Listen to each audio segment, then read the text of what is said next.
জীবনটা আপনার, এই জীবনে সুখ দুঃখও আপনার। মানুষ একাধারে সুখীও হয় না, একাধারে কেউ দুঃখীও হয় না। সময়টা আসে, আবার সময়টা চলে যায়, সেটা সুখের হোক বা দুঃখের হোক।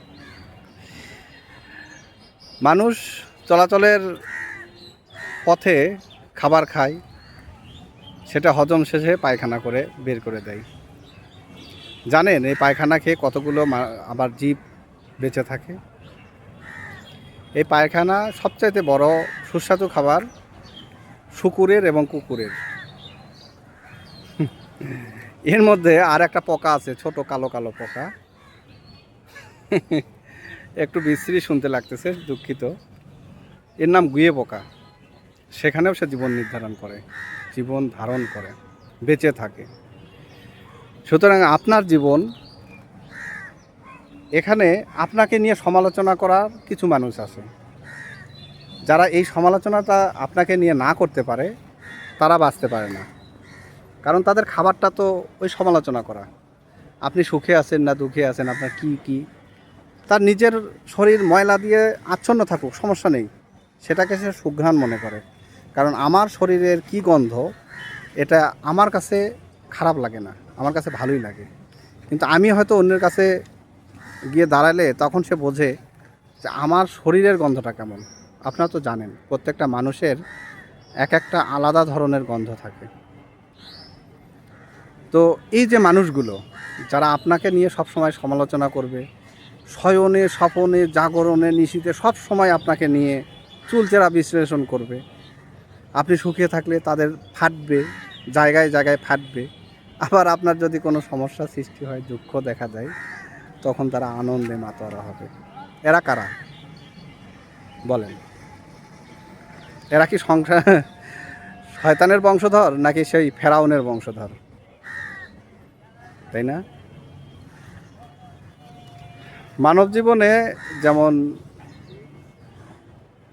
ভাইরাস, অ্যান্টিভাইরাস, ব্যাকটেরিয়া, অ্যান্টিব্যাকটেরিয়া বিভিন্ন কিছু প্রয়োজন আছে। এগুলো ছাড়া আমরা আসলে বাঁচতে পারি না। দই খান না, দুধ প্রক্রিয়াজাত করে দই খান, সেই দইয়ের ভিতরে কিন্তু অসংখ্য ব্যাকটেরিয়া জন্ম হয়, সেগুলো আমাদের শরীরের জন্য উপকারী। কিন্তু আবার কিছু ব্যাকটেরিয়া আছে যারা আমাদের শরীরকে ধ্বংস করে দেয়। ওই ব্যাকটেরিয়াগুলোকে ক্ষতিগ্রস্ত করে, মেরে ফেলে, তাদের বংশ বিস্তার রোধ করে, এরপরে মারা যায়। তো সমাজে এরকম কিছু ব্যাকটেরিয়া, ভাইরাস আছে, এগুলো থাকবেই। এগুলো আপনার চারপাশেই পাবেন। এরা দূরের কেউ হয় না, কাছেরই মানুষ হয়। বিষয়টা এমন।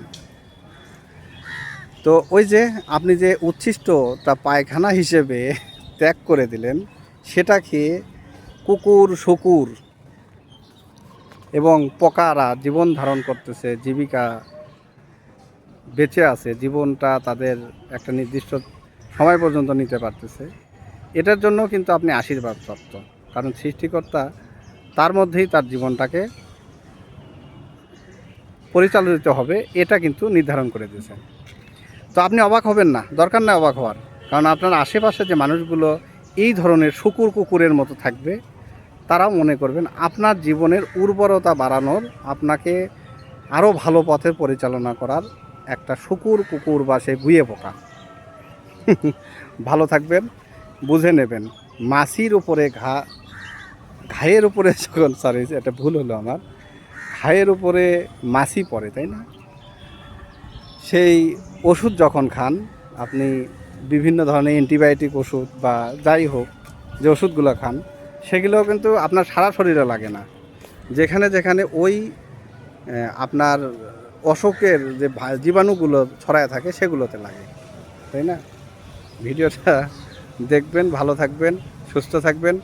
এই সমস্ত সমাজের পরোপকারী শয়তানরূপী মানুষগুলোকে আপনারা আশীর্বাদ করবেন, তারা যেন দীর্ঘজীবী হয়। কারণ তারা যদি না বাঁচে, তারা যদি সুস্থ না থাকে, আমাদেরকে নিয়ে সমালোচনা করবে কে, তাই না? ধন্যবাদ সকলকে। তারা আরও বেশি সমালোচনা করুক, আমরা নিজেদেরকে শুধরানোর চেষ্টা করি।